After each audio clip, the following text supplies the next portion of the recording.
ইহদিনাস সিরাতাল মুস্তাকিম। ফজরের নামাজে বলি ইহদিনাস সিরাতাল মুস্তাকিম, পড়ি অর্থাৎ আল্লাহ আমাকে আমার রাস্তাটা দেখায়া দেন। ফজরে বললাম, জোহরেও বললাম, আসরের নামাজেও বললাম, মাগরিবের নামাজেও বললাম, এশারের নামাজেও বললাম। আল্লাহ যেন আমারে বলে যালিকাল কিতাব লা রাইবা ফিহি। মুমিন, তুমি যখন আমার কাছে জান্নাতের রাস্তায় চাইছো, জান্নাতে যাওয়ার একমাত্র রাস্তা, সোজা রাস্তা, সরল রাস্তা, কোরআনের রাস্তা। সুবহানাল্লাহ। এই রাস্তা সোজা তোমাকে রাস্তা দেখাবে, এই রাস্তা তোমাকে মঞ্জিল দেখাবে, এই রাস্তা তোমাকে সোজা তোমার ঠিকানা চলে যাবে। এই জন্য কারি তৈয়ব সাহেব কিতাবের ভিতরে লেখে, জাগতিক জ্ঞান রাস্তা দেখায়, জাগতিক জ্ঞান রাস্তার সরল রাস্তা দেখায় না, রাস্তার পরিচয় দেয় না।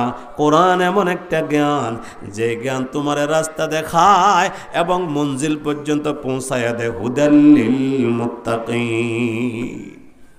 আল্লাহর কথা সত্য না মিথ্যা? জোরে বলেন।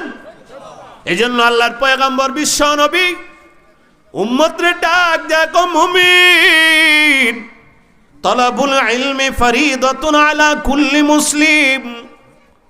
প্রত্যেকটা সন্তানের কলিজায় কোরআন দাও, প্রত্যেকটা সন্তানের কলিজায় আল্লাহর কোরআন দাও, তাহলে তুমি সরল পথ, সোজা পথের রাস্তা দেখাইলা।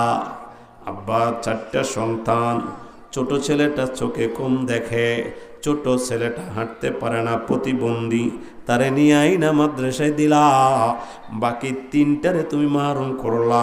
কসম করি বলি, কিয়ামতের ময়দানে তুমি আব্বারে আসামি বানাবে। আল্লাহ সবাইকে সন্তান দেয় না বাবা, সবাইকে আমার মালিক, সন্তান সবাইকে রব দেয় না। চট্টগ্রাম হাজী নুরুল আলী সদাগর 1937 সাবানের মালিক। হাজী নুরুল আলী সদাগরের চোখের 2 ধারে দাগ। জিজ্ঞাসা করো, বাবা কেন কান্দো?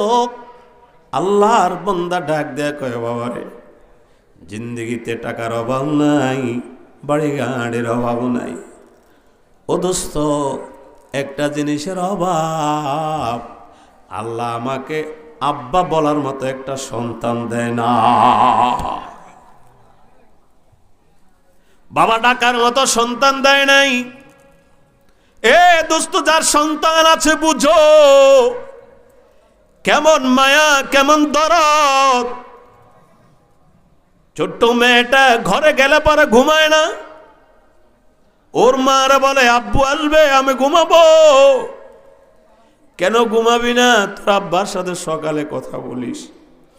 না না, যাওয়ার বেলায় বাবা কথা বলে নাই, রাত যত আব্বা আসা পর্যন্ত আমি অপেক্ষা করব। আব্বা ডাকার মজা আল্লাহ সবারে দেয় না। দোস্ত, তোমারে আল্লাহ নিয়ামত দিয়েছে, তোমাকে আল্লাহ আব্বা বলার মতো সন্তান দিয়েছে, তুমি সন্তানের হক যদি আদায় করো নাই, কিয়ামতের ময়দানে রবের দরবারে আসামি হওয়া লাগবে। কিয়ামতের ময়দানে সন্তান বলবে, আল্লাহ আমাকে জাহান্নামে দিবা, দাও, তুমি মালিকের হুকুম আছে, তোমার শক্তির বিরুদ্ধে কথা বলার শক্তি কারো নাই, তবে আমার জাহান্নামে দেওয়ার আগে কথা আছে। যে আব্বা মারুম করলো, যে আব্বা আমারে আযাবের ঠিকানা বানাইলো, ওই আব্বা আমারে আগে ফেলে দাও, এরপরে আমারে দাও, কোনো আপত্তি নেই। হযরত ওমরের দরবারে এক বৃদ্ধ বাবা আসিয়া, ভাই ওমর, আমার এই ছেলে আমার কথা মানে না, ওমর আমার ছেলেটা আমারে মানে না, ওমর গো আমার ছেলেটা আমার অবাধ্য হয়ে গেছে, ওমর আমার ছেলে আমি বাবার সম্মান করে না। ওমর ছেলেটার দিকে তাকায় বলে, যুবক, মা বাবার অবাধ্য সন্তান দুনিয়াও বিপদগ্রস্ত, কবরেও বিপদগ্রস্ত, বাবা মার অবাধ্য সন্তান, মৌতের সময় ঈমান নসিব হবে না। যে মা বাবাকে অবজ্ঞা করছো, মা বাবার অবাধ্য সন্তান, দুনিয়া তো শান্তি নেই। মা বাবার অবাধ্য সন্তান অনেক সম্পদের মালিক, কসম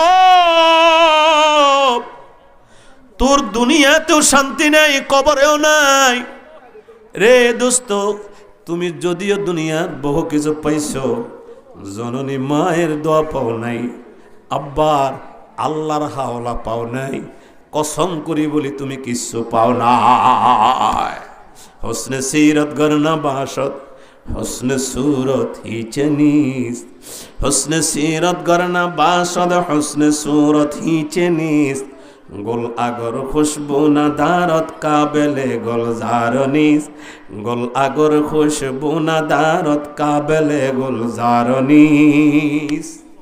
সুন্দর একটা বউ পাইছো, মনে করছো তুমি 7 রাজার ধন পাইছো। না না, ভিতরটা ভালো না, এমন মেয়ে দিয়ে সুখ নিতে পারবা না।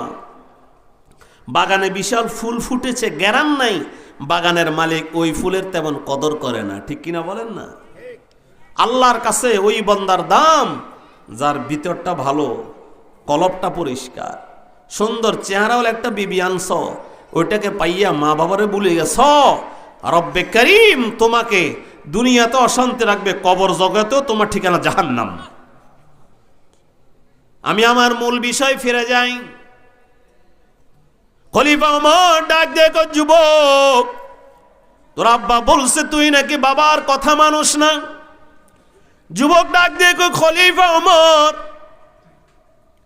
আমি আপনার কথার জবাব দেব, তবে আগে আপনার কাছে আমার একটা প্রশ্ন। ওমর, আপনার ইসলামের ভিতরে আব্বা যেমন সন্তানের উপর হক পাবে, আব্বা যেমন সন্তানের কাছে হক পাবে, কথাটা যেমন শুনেছি, ওমর আমি সন্তান কি বাবার কাছে কোনো হক পামনি?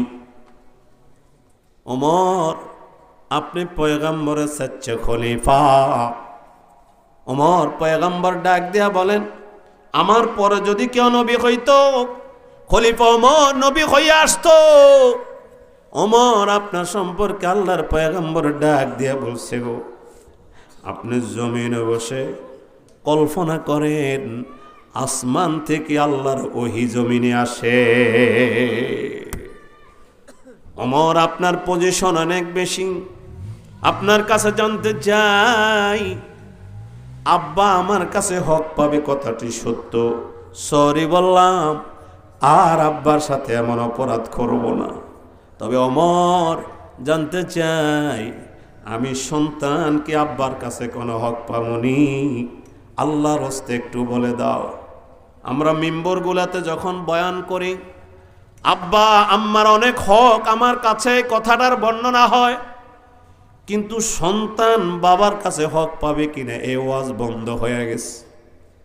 স্টেজে উঠার আগে বহুজন লিখে দেয়, হুজুর বাবা মার হকের কথা একটু বলবেন, কিন্তু সন্তানের হকের কথা কোনো বাবা প্রশ্ন করে না। খলিফা ওমর ডাক দেখো, যুবক রে, আমার ইসলাম পরিপূর্ণ ইসলাম, আমার ইসলাম পরিপূর্ণ দিন। এখানে যেমন বাবার হকের কথা আছে, তেমনি ভাবে তুই সন্তানের হক বাবার কাছে কি শরীয়তে কমপ্লিট বলে দেওয়া আছে? ছেলেটা ডাক দেখো, ওমর আমি আপনার কাছে জানতে চাই খলিফা, আমি সন্তান বাবার কাছে কি হক পাবো একটু বলে দেন। খলিফা ওমর ডাক দেয়া বলে, রে যুবক, তোর 1 নম্বর হক তোর বাবার কাছে। তোর মা নির্বাচন করার সময় তোমার আব্বা যখন বিবাহ করবে, তখন একজন নেককার বিবি বিবাহ করবে, তুমি সন্তানটার 1 নম্বর হক। সন্তানের হক বাবা মার কাছে 14টা। কয়টা? জোরে বলেন কয়টা? সন্তানের হক বাবা মার কাছে মোট 14টা। 2টা হক সন্তান জন্মগ্রহণ করার আগে। 1 নম্বর হক হলো বাবা স্ত্রী নির্বাচন করতে একজন ধার্মিক স্ত্রী নির্বাচন করবে, একজন ধার্মিক মেয়ে বিবাহ করবে। এটা আমি সন্তানের 1 নম্বর হক আমার বাবার কাছে। কথা বুঝাতে পারছি নি? আল্লাহ জানে। 1 নম্বর হক। বুখারী শরীফ 5090 নম্বর হাদিস। বুখারী শরীফের 5090 নম্বর হাদিস। আল্লাহর পয়গম্বর ডাক দেয়া বলে, তুনকাহুল মারআতু লিআরবাইন লিমালিহা ওয়া লিজামালিহা ওয়া লিহাসাবিহা ওয়া লিদীনিহা ফাজফার লিজাতিদ্দিন তারিবাত ইয়াদাক। উম্মত, 4টা জিনিস দেখে বিবাহ করবা। 1 নম্বর মাল, 2 নম্বর সৌন্দর্য, 3 নম্বর বংশ, 4র্থ নম্বর হলো দিন। তুমি দিনটারে প্রাধান্য দাও। একটা মহিলার 3টা আছে, একটা নাই। সুন্দর আছে, বংশ ভালো আছে, টাকা পয়সা আছে, ধর্ম নাই, জ্ঞান নাই, নামাজ নাই, রোজা নাই, কোরআন তেলাওয়াত নাই। কোরআন তেলাওয়াত বলতে সূরা ফাতিহা শুদ্ধ করি পারে না। ওরে দোস্ত, তুমি স্ত্রী নির্বাচন করতে এই মেয়েটারে আইনা ঘরের ভিতরে জাহান্নাম ঢুকাইও না। খলিফা ওমর ডাক দেয়া বলে, যুবক, তোর 1 নম্বর হক তোর বাবার কাছে। যখন তুমি অস্তিত্বের মধ্যে আসো নাই, তুমি ফলের ভিতরে ছিলা, তুমি শাক মাছের ভিতরে ছিলা, বেটা তুমি গোশতের ভিতরে ছিলা। এ বাবা, তুমি এখনো অস্তিত্বের ভিতরে আসো নাই। এখন তোমার হক হলো তোমার বাবা স্ত্রী নির্বাচন করবে দিনদার। দিনদার স্ত্রী থেকে আসবে আব্দুল কাদের জিলানি, দিনদার স্ত্রী থেকে আসবে রশিদ আহমদ গঙ্গোহী, দিনদার স্ত্রী থেকে আসবে শাহ আহমদুল্লাহ কাসেমি, দিনদার স্ত্রী থেকে আসবে একজন মসজিদের খতিব, দিনদার স্ত্রী থেকে আসবে একজন মুফাসসির মুবাল্লিগ মুফাক্কির। দিনদার স্ত্রী হলো ফ্যাক্টরি, ওখান থেকে আল্লাহওয়ালা তৈরি হবে। মুসলিম শরীফে 3535 নম্বর হাদিস, আদ-দুনিয়া কুল্লুহা মাতা ও খায়রুল মাতা'আদ দুনিয়া আল মারআতুস সালিহা। আল্লাহর পয়গম্বর বলেন, সারা দুনিয়া ভোগের জায়গা, সারা দুনিয়া হলো ভোগের জায়গা, সারা দুনিয়া হলো দৌলত, সারা দুনিয়া আয়েশের জায়গা। শ্রেষ্ঠ আয়েশের ঠিকানা হলো নেককার স্ত্রী। জোরে জোরে কোন সুবহানাল্লাহ। নেককার স্ত্রী। এজন্য ওমর ডাক দেখ, যুবক, তোমার 1 নম্বর হক তোমার বাবার কাছে। তোর আব্বা বিবাহ করতে একজন নেককার বিবি বিবাহ করবি, এটাই তোর 1 নম্বর হক। যদি বিবাহ করলো টাকা চাইয়া, যৌতুক নিবে। যদি বিবাহ করলো বিদেশি চাইয়া, একটা আমেরিকান লাল কার্ড পাবে। যদি বিবাহ করলো বংশ চাইয়া, দিন দিন নির্বংশিয়া হইবা। নবীর হাদিস সত্য না মিথ্যা বলেন বাবা? আল্লাহর পয়গম্বর বলে, মান তাযাওয়াজা ইমরাতান লিইজ্জিহা লাম ইয়াজিদহুল্লাহু ইল্লা যুল্লা ওয়া মান তাযাওয়াজাহা লিমালিহা লাম ইয়াজিদহুল্লাহু ইল্লা ফাকরা ওয়া মান তাযাওয়াজাহা লিহাসাবিহা লাম ইয়াজিদহুল্লাহু ইল্লা দানাআ ওয়া মান তাযাওয়াজা ইমরাতান লাম ইয়ারিদ বিহা ইল্লা আন ইয়াগুদ্দা বাসারা ওয়া ইউহসিনা ফারাজা বারাকাল্লাহু লাহু ফিহা ওয়া বারাকা লাহা ফি। আল্লাহর পয়গম্বর বিশ্ব নবী মুহাম্মদ আরবী সাল্লাল্লাহু আলাইহি ওয়াসাল্লাম বলে, উম্মত, কেউ যদি মাল দেখা বিবাহ করলি তো পরের দিন থেকে তুই ফকির হইতে থাকবি। কেউ যদি বংশ দেখা বিবাহ করলি, পরের দিন তুই নির্বংশীয় হইতে থাকবি। কেউ যদি তার ইজ্জত বাড়ার জন্য বিবাহ করলি, মিয়া বাড়ির বিবাহ করলে মিয়া বাড়ির জামাই বলবে, মেম্বরের ভাতিজি বিবাহ করলে মেম্বরের ভাতিজি জামাই বলবে, চেয়ারম্যান বাড়িতে বিবাহ করলে চেয়ারম্যান বাড়ির জামাই বলবে, আমেরিকাওয়ালার বাড়িতে বিবাহ করলে কোনোদিন না কোনোদিন লাল কার্ড পাইয়া যাইবা, টাকাওয়ালার বাড়িতে বিবাহ করলে হুন্ডা পাইবা। এমন চিন্তা করে বিবাহ করবা। আল্লাহর কসম একবার, আল্লাহর কসম 2 বার, আল্লাহর কসম 12 বার। পয়গম্বর বলে, তুই পরের দিন থেকে গরিব হইতে থাকবি, বেইজ্জত হতে থাকবি, নির্বংশীয় হইতে থাকবি। বরং উম্মত তুই যে বিবাহ কর, চোখটারে হেফাজত করার জন্য, গুনাহ থেকে বাঁচার জন্য। পয়গম্বর বলে বারাকাল্লাহু লাহু ফিহা ওয়া বারাকাল হাফি। তুই যখন বিবাহ করবি নিজের গুনাহ থেকে বাঁচার জন্য, দিনটারে প্রাধান্য দাও। সৌন্দর্য নয়, তোর সৌন্দর্য নয়, বংশ নয়, অন্য কিছু নয়, ধর্ম যদি আছে কলিজার ভিতরে দিয়া মায়া কইরা বিবাহ করো। পয়গম্বর বলে তুই এবং তোর বিবির মধ্যে বরকতের দোয়া করে দিলা। এ যুবক, আল্লাহর পয়গম্বর বরকতের দোয়া করে দিল। আল্লাহর পয়গম্বর বরকতের দোয়া করে দিয়েছে মানে তোমার জিন্দেগির বরকত শুরু হয়ে গেছে। তোমার উপার্জনের বরকত, তোমার ছেলে মেয়ের বরকত। অল্প রুজি অনেক শান্তি, এটার নাম বরকত। আল্লাহু আকবার কোন? রুজি কম শান্তি বেশি, রুজি কম মনের ভিতরে সুখ বেশি। জোরে জোরে কন্যা সুবহানাল্লাহ। রুজি কম শান্তি বেশি, কারণ তোমার ঘরে ধর্মে আর দ্বীনের বড় বাক্সা ঢুকাইছ, আল্লাহর রহমতের নজর হয়ে গেছে। সুবহানাল্লাহ। এই সাবজেক্টে আর বেশি দেরি করলাম না, আর একটু সামনে আগাই। খলিফা ওমর বলে তোর 1 নম্বর হক হলো তোর মা নির্বাচন করতে দিনদার মেয়ে বিবাহ করবে, 1 নম্বর হক। নম্বর 2, তুই যখন জন্মগ্রহণ করবি ফালিউহসিন ইসমাহু, একটা মুসলমানের নাম রাখবে। তুমি মুসলমানটার একটা ইসলামী নাম রাখবে, অর্থবহ একটা নাম রাখবে। সন্তান জন্মগ্রহণ করলে গুগল মামা টোয়ায়, গুগল মামারে সাঁচ দেয়।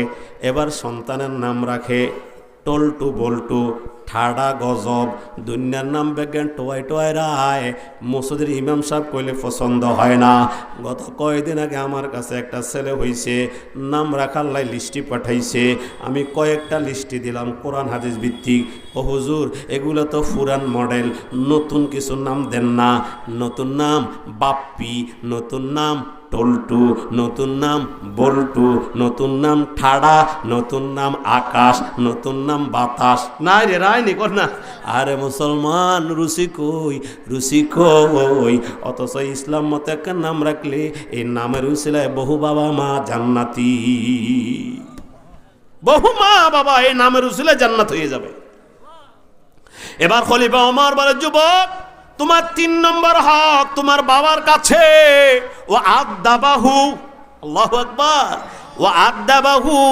তোমার একটু জ্ঞান কাণ্ড হলে পরে তোরে মসজিদের দরজা চিনাবে, তোরা আজান শিখাবে, তোকে বলবে লা ইলাহা ইল্লাল্লাহ। আব্বা বলার আগে বলে বল বাবা আল্লাহ। দাদা বলার আগে বলবে বল বল মুহাম্মদ সাল্লাল্লাহু আলাইহি ওয়াসাল্লাম। ওয়া আদাবাহু, ধর্মের জ্ঞান দাও। সর্বোচ্চ আদব হলো কোরআনের জ্ঞান। জোরে জোরে কন্যা সুবহানাল্লাহ। খলিফা ওমর ডাক দেয়া বলে যুবক শোনো, তোমাকে তোমার আব্বার কাছে তোমার 1 নম্বর হক হলো তোর মা নির্বাচন করতে দিনদার মেয়ে নিবে। 2 নম্বর হক তোরে মুসলমান একটা নাম রাখবে। 3 নম্বর তোরকে আল্লাহ পাকের কোরআন দিয়ে কলিজাটার সাজাইবে। এবার ছেলেটা ডাক দেখ ওমর, আব্বা জান আমার 3টা হক আদায় করে নাই। আব্বা তো বিচার দিছে আপনার কাছে, আমি আব্বারে মানি না। আমার আব্বাকে আল্লাহরে মানছেনি। আমার আব্বা বিবাহ করছে একটা নর্তকী মেয়ে। আমার আব্বা বিবাহ করছে আমার মাটারে। মা নামাজ কি জিনিস বুঝে না। আমার মা সারাক্ষণ গুনাহ নিয়ে থাকে। আমার মা সারাক্ষণ ফের ফের ফের ফের করে। স্টার জলসা, জি বাংলা একটাও বাদ দে না। সকালে না চাইলে বিকালে কাজা দে, সকালে না চাইলে বিকালে কি দে, কাজা দে। এই বেরিয়ে বলে আর মা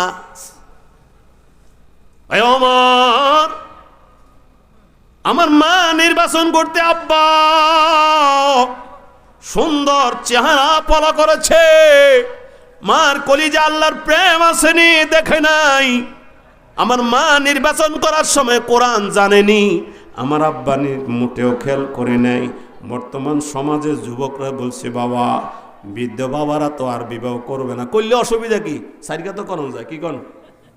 হ্যাঁ, কিন্তু আব্বারা তো আর বিবাহ করবে না। যুবকরি, বিবাহ যখন করবা, একজন নেককার স্ত্রী বিবাহ করবা রে বাপ, আল্লাহর কসম করি বলি, ঘরে তোমার অভাব থাকলেও এই স্ত্রীর কারণে অভাব বোঝা যাবে না।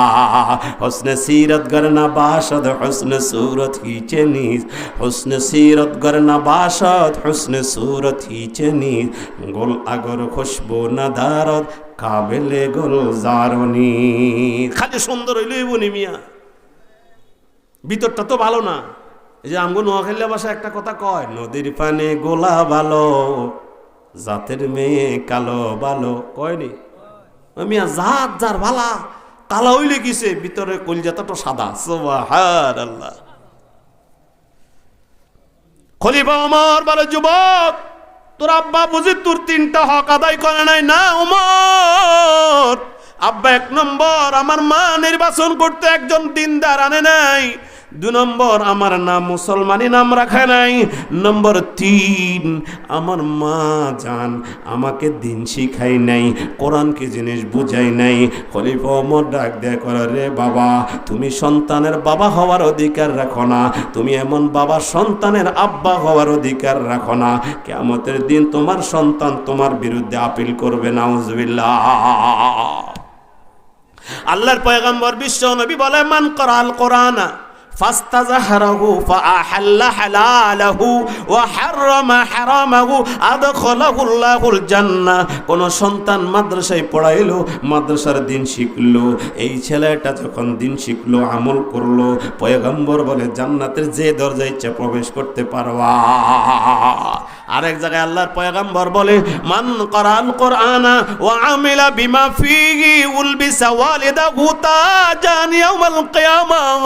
আল্লাহর পয়গম্বর বলে, কোন ছেলে যদি কোরআনে হাফেজ হলো, আলেম হলো, আলেমের মামা মাকে আল্লাহ তাবারক ওয়া তাআলা নূরের টুপি পরাবে কিয়ামতের ময়দানে।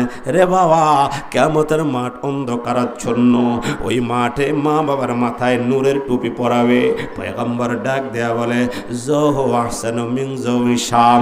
মা বাবার মাথার যে তাজ হবে, এই তাজের আলো আসমানের সূর্য থেকেও বেশি আলোকিত হবে। আলেমের মা বাবারা কত ভাগ্যবান, রোজ হাসরে মাথায় হবে তাজ পরিধান। বলেন, আলেমের মা বাবারা কত ভাগ্যবান, রোজ হাসরে মাথায় হবে তাজ পরিধান, রোজ হাসরে মাথায় হবে তাজ পরিধান। হাসরের কঠিন মাঠে হবে হাহাকার, হাসরের কঠিন মাঠে হবে হাহাকার। যাদের মাথায় মুকুট হবে কি না চমৎকার, যাদের মাথায় মুকুট হবে কি না চমৎকার। প্রশ্ন হবে মাথায় মুকুট কে বা কাহারা, প্রশ্ন হবে মাথায় মুকুট কে বা কাহারা। জবাব হবে আলেমের মা বাবা তাহারা, জবাব হবে আলেমের মা বাবা তাহারা। যে শখস কি औलाद होए हाफिज कुरान, जिस शख्स की औलाद होए हाफिज कुरान, महशर में मिलेगा उसे एक ताज दुरुखसार, महशर में मिलेगा उसे एक ताज दुरुखसार। 10 अहले जहन्नम की सुपारिश वे करेगा, 10 अहले जहन्नम की सुपारिश वे करेगा, फिरदौस में लेकर वो उन्हें साथ चलेगा, फिरदौस में लेकर वो उन्हें साथ चलेगा। একজন ছেলেকে কোরআনের হাফেজ বানালেন, আপনি বাবা দুনিয়াতেও দামি আখিরাতেও দামি। সুবহানাল্লাহ কোন? উভয় জাহানে আপনি দামি। হযরত আলীর কাছে এক যুবক আইয়া কয়, হুজুর, আমি কি কোরআনের ইলম চাইবো নাকি সম্পদ চাইবো? দুইটাই সাবজেক্ট আমার কাছে স্পষ্ট। আলী কয়, বাবা কোরআনের ইলম চা বেটা। কেন? কয়, দুনিয়ার সম্পদ বেটা কারণ ফেরাউনের রেখে যাওয়া সম্পদ, আর কোরআনের ইলম নবী রাসূলদের চাইতে সম্পদ। সুবহানাল্লাহ। হুজুর আর কি? কয়, দুনিয়ার সম্পদ যত বাড়ে দুশমন বাড়ে, কোরআনের ইলম যত বাড়ে ভক্ত বাড়ে। আল্লাহু আকবার কোন? দুনিয়ার সম্পদ যত বাড়ে সম্পদকে পাহারা দেওয়া লাগে, কোরআনের ইলম যত বাড়ে ইলম ওয়ারারে পাহারা দেয়। আল্লাহু আকবার। এলেম ওয়ালারা পাহারা দেয়। আল্লামা ইবনে বতুতা সারা বিশ্ব ভ্রমণ করে, প্রত্যেকটা দেশের এক একটা ইতিহাস উল্লেখ করে। মালদ্বীপ, এ বাবাজিরা একটু কাছে আসবেন আপনারা, ওই যে পিছনে যদি কেউ আসে একটু জোরে বসতে পারে, একটু কাছে আসেন। এই যে ফাঁকা জায়গা আছে একটু কাছে আসেন, একটু কাছে আসেন। আল্লাহ পাকে জিকির করি, লা ইলাহা লা ইলাহা ইল্লাল্লাহ। এই যুবক ভাইরা উঠো, মুরব্বীরা কষ্ট হয়, যুবক ভাইরা একটু উঠে কাছে আসো। লা ইলাহা ইল্লাল্লাহ লা ইলাহা লা ইলাহা ইল্লাল্লাহু মুহাম্মাদুর রাসূলুল্লাহ সাল্লাল্লাহু আলাইহি ওয়াসাল্লাম। আল্লামা ইবনে বতুতা সারা বিশ্ব ভ্রমণ করেছেন। মালদ্বীপ সফরে গেলেন মালদ্বীপের ইতিহাস তালাশ করতে। ফজর বেলায় চতুর্পাশে মাইকে আজানের আওয়াজ শোনা যায়। মুসলমান তো আজানের আওয়াজ শুনলে কলিজা ঠান্ডা হয়ে যায়, ঠিক কিনা বলেন? আমাদের ভাগ্য ভালো, সকাল শুরু হয় আজান দিয়ে, আমাদের রাত শুরু হয় আজান দিয়ে। আমাদের সন্তানগুলা সকালে ঘুম ভাগে আজানের ধ্বনিতে, আমাদের সন্তানগুলাকে ঘুম পড়ায় আবার রাতের বেলা আজানের ধ্বনি পেয়ে। আমাদের কিসমত ভালো, আলহামদুলিল্লাহ। মন থেকে বলেন আলহামদুলিল্লাহ। আল্লামা ইবনে বতুতা মালদ্বীপ সফরের মধ্যে ফজরের সময় চতুর্পাশে দেখলেন আজানের ধ্বনি শোনা যায়, বড় চিন্তিত পড়ে গেলেন। ফজরের পরে দোকানে যাইয়া একজন বৃদ্ধ বাবাকে সালাম দেওয়ার পর বলে, বাবা বুঝলাম না, মালদ্বীপের চতুর্পাশে সাগরে ঘেরা, চতুর্পাশে সাগর, এখানে আবার মুসলমান কেমনে আসলো?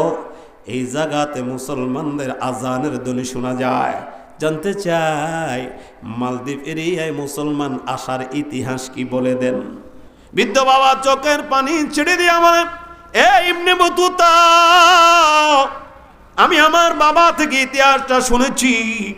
কি ইতিহাস একটুখানি বলে দেন। আমাদের মালদ্বীপে একদিন আরবের একটা বণিকের জাহাজ যাইতেছিল, পথে মোহনার মধ্যে চক্রায় পড়িয়া জাহাজটি ডুবে গেল। মধ্যখানে যতজন নাবিক ছিল ইসলাম প্রচারের উদ্দেশ্যে কোথায় যেন যায়, আরব থেকে আসতেছিল তারা, সবগুলা ডুবে মারা যায়। একটা মাত্র কৈশোর ছেলে দাঁড়িয়ে এখনো উঠে নাই। ছেলেটা একটা তখতার উপরে ভাসতে ভাসতে আমাদের মালদ্বীপ কোল ঘেঁষে চলে আসে। সুবহানাল্লাহ। আমরা তাকায় রইলাম, জাহাজটি ডুবে যায়, সব ডুবে গেল। ছেলেটি দূর থেকে আসতে যে একটা তখতায় ভাসিয়া, আমরা কাছে যাইয়া ছেলেটারে আলিঙ্গন করলাম, জিজ্ঞাসা করলাম, বাবা তোমার নাম কি? আমার নাম হাফেজ আবুল বারাকাত। এরে বাবা, হাফেজ তোর বংশের নাম নেই? না না, হাফেজ আমার বংশের নাম না, আমি কোরআনে হাফেজ, আমি আল্লাহর কোরআন 30 পারা মুখস্থ করেছি। ও তুই তাহলে বুঝি জীবিত রয়ে গেছিস? তোর সাথীরা কই? দেখলাম তো একটা জাহাজ ডুবে যাচ্ছে, তুই কেন ডুবলি না? হাফেজ আবুল বারাকাত ডাক দিয়ে বলে, বাবা আমি যখন দেখলাম সবাই ডুবে গেল, আমিও ডুবার উপক্রম, কোত্থেকে জানি একটা তক্তা আমার সামনে, সাহস করে তক্তার মধ্যে বসে গেলাম।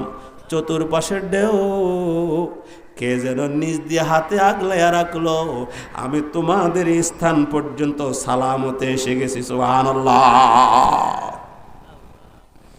সবাই বলে, হাফেজ আবুল বারাকাত তুই ডুবলি না বুঝি? না না, আমাকে কে যেন উঠায় রাখলো।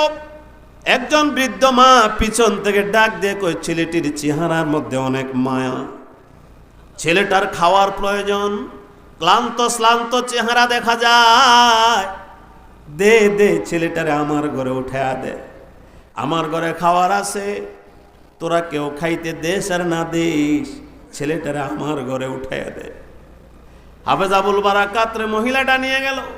ঘরে যাওয়ার পর বলে, বাবা আমার স্বামী নাই রে বাবা, এই মাত্র একটা কন্যা সন্তান আমার, আমি আমার কন্যা সন্তানটা নিয়ে মানবতর জীবন যাপন করি বাবা, আমার উপার্জন ক্ষমতা কেউ নাই, উপার্জন করার মতো কোনো ক্ষমতা আমার নাই, কখনো খাই কখনো খাই না। তুই যদি থাকতে চাস আমার বাড়িতে, তোর চেহারার মধ্যে কেন যেন মায়া লাগে। রে বাবা, আমার বাড়িতে থাক, কোনো অসুবিধা নাই, আমি খাইলে তুই খাবি, অসুবিধা নাই, এখানে থাকতে পারবি। কই আরব দেশ থেকে আসছিস, তোর বাবাও আছে মাও আছে, আমি তোরে কিছুদিন লালন পালন করতে চাই। হাফেজ আবুল বারাকাত রয়ে গেলেন। একদিন, 2 দিন, 3 দিন যায়। হঠাৎ করে দেখেন সকালবেলা মা বসে বসে কান্দে। মহিলাটা চোখের পানি ছেড়ে দিয়া কান্দে। হাফেজ আবুল বারাকাত বলে, মা, আরবে তো আমার মা আছে, বাবা আছে, কিন্তু আপনি আমাকে ঘরে আনার পর সন্তান হিসেবে লালন করেন, আমিও আপনারে মা ডাকছি। মারে, দেখছি আপনি বসে বসে কাঁদছেন, আমার কারণে আপনার কষ্ট হচ্ছে না। রে মা, আমারে ছেড়ে দাও, আমি উপার্জন ক্ষমতা আছে আমার, পাশে গিয়া কাজ করে খাবো গো, আমি তোমারে আর কষ্ট দিতে চাই না। মা, আমার বোনটাও কান্দে, তুমিও কান্দো, আমি অপরাধীর কারণে মা মেয়ে কান্না করছো। মহিলাটা ডাক দিয়ে হাফেজ আবুল বারাকাত, না রে বাবা, তোর জন্য কান্দি না, কসম তোর জন্য কান্দি না। মা, আমার জন্য কান্দ না মানি। হাফেজ আবুল বারাকাত, শোন, তুই আসার আগে আমার ঘরের ভিতরে অভাব ছিল রে বাবা, এক বেলা খাইতাম, অপর বেলা খাইতাম না, কিন্তু তুই যখন আমার ঘরে আসছিস, আল্লাহর কসম করি বলি, আমার ঘরে বরকত শুরু হয়ে যায়। অভাব কি জিনিস আর আমার ঘরে না। হে আবুল বারাকাত, না না, তোর জন্য কষ্ট হয় না, তাহলে মা কেন কান্দো? বোনটাও কান্দে, তুমিও কান্দো।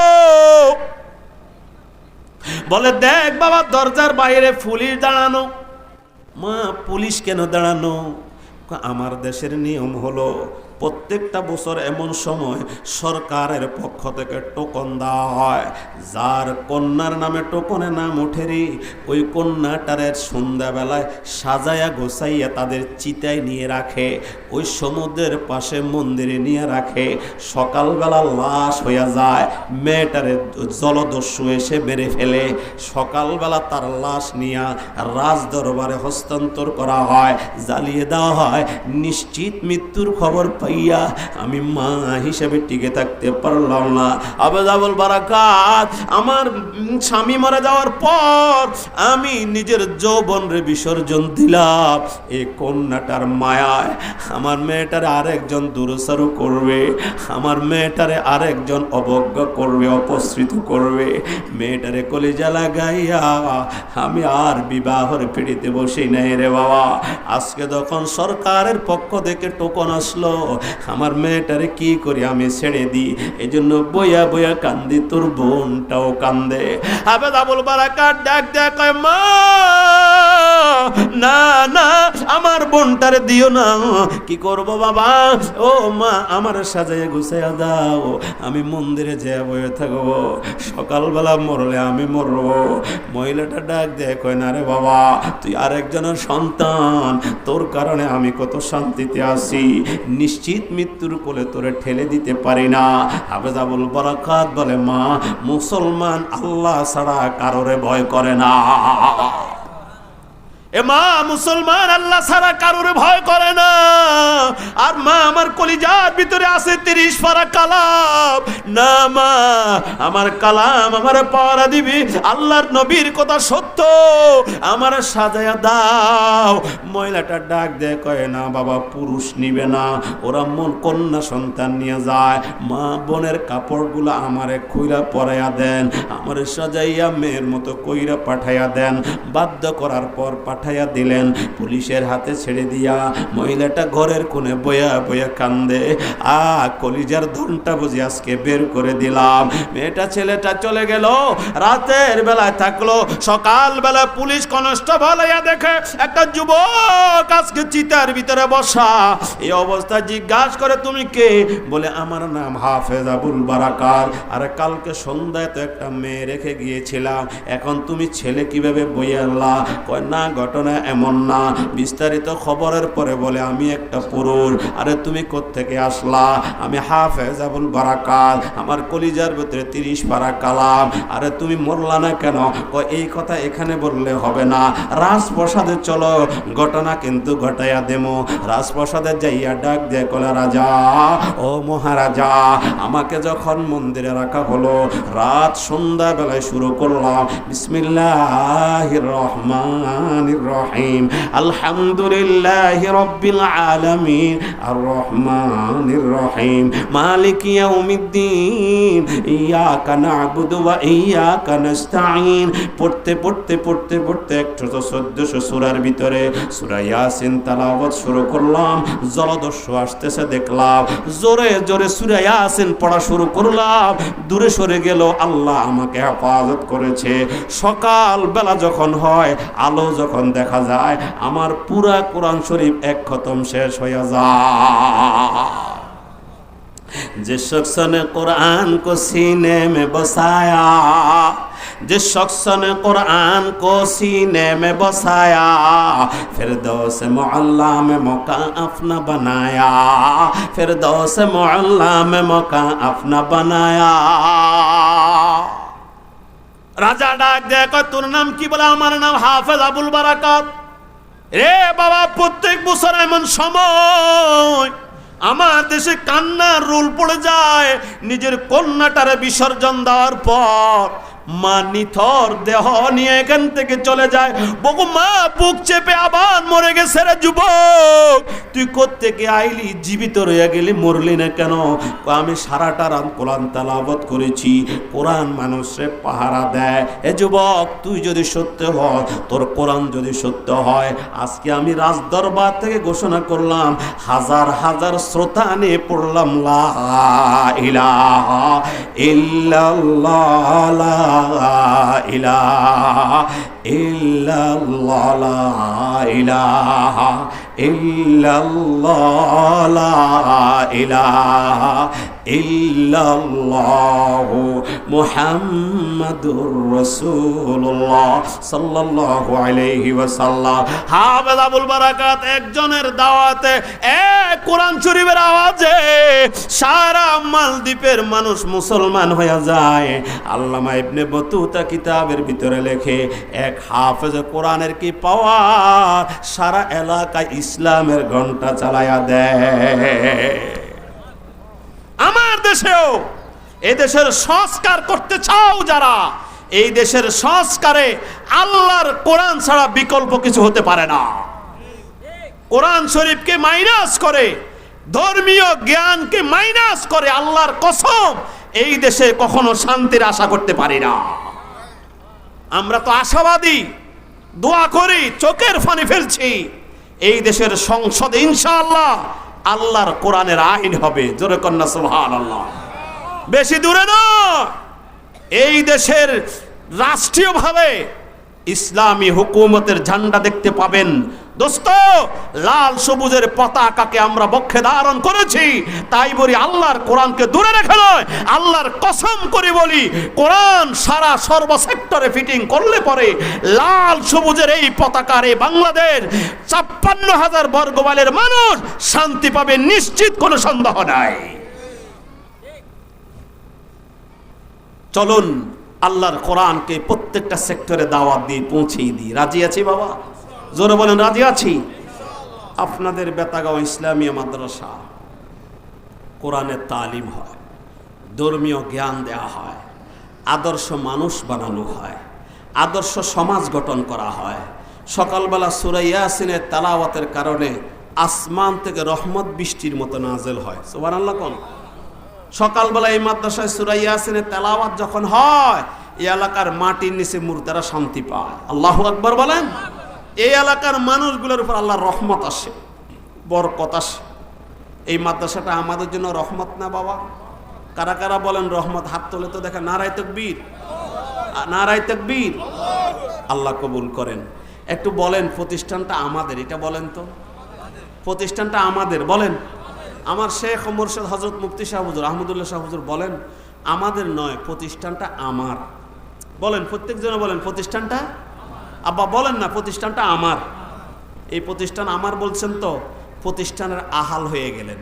আহাল কিয়ামতের ময়দানে এই প্রতিষ্ঠান বলবে, আল্লাহ আমার আহালকে আমার কাছে এনে দেন। আল্লাহ বলবে, এই মাদ্রাসা অভিমান করো কেন, তোমার আবার আহালকে, তোমার আবার আহালকে।